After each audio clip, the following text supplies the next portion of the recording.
Let's talk about your sleep sanctuary. Very important.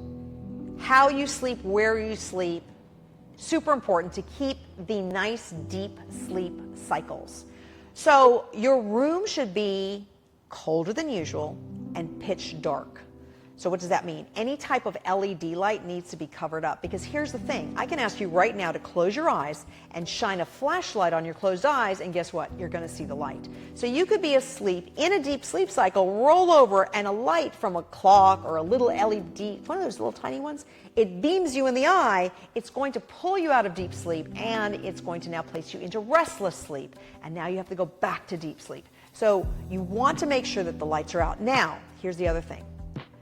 I hate to break this to you, but no TV in your room. And I know some of you have to have the TV, or maybe your partner has the TV. Have them wear headsets if that happens. But here's the thing with the TV. If you're going to have a TV in your room, make sure you have a timer so that it turns off, because you fall asleep. You are in a deep sleep cycle. Let's say you're 10 minutes into the deep sleep cycle. And remember, I said a deep sleep cycle should be at least an hour. So you're 10 minutes into a deep sleep cycle, and the bad guy's about to get the good guy. There's an intensity in the music. All sorts of stuff is happening. You may not wake up, but your body is feeling the angst of what's happening on the TV. So we need to recognize that that can pull us out of a deep sleep cycle. Now, the other part of this is that your room should be your sanctuary. That's why I call this your sleep sanctuary. So if you've got a bunch of boxes of papers that you need to go through, if you've got your work desk in there, if you have piles of laundry that need to be addressed, these things cause us stress in our sleep and pull us out of the deep sleep cycle. At some given point, you're sleeping and you go, oh yeah, I have to remember to file that box and put those things away.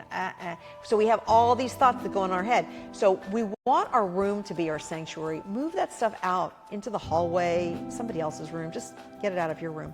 You want to be able to have your room as your sleep sanctuary. And I'm going to say one more thing about sleep.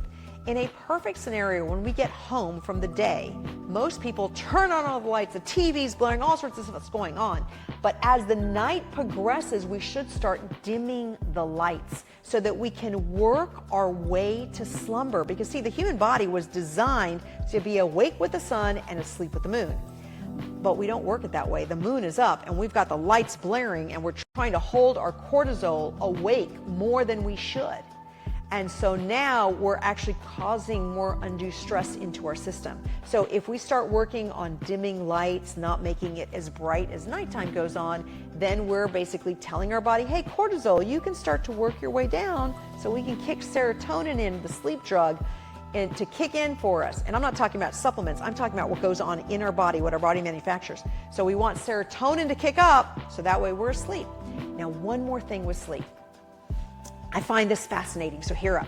Okay, if you're one of those people that says, oh yeah, it's really difficult for me to go to sleep. I have such a hard time. I'm thinking about the day. I want you to think about this. Do you know that when you're asleep, your heart rate is about 40 or below beats per minute? So the goal here is for you to start to think about your heart rate. So you go to bed and you're thinking of a project.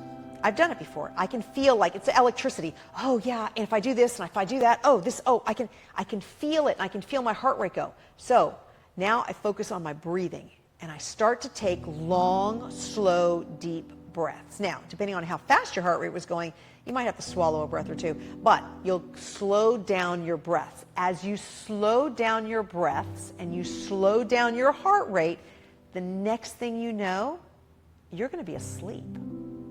You take your focus out of the excitement of whatever it is that you're doing or whatever's going on in life, and you focus it on your breathing. That's step one. But step two is slowing down the breath.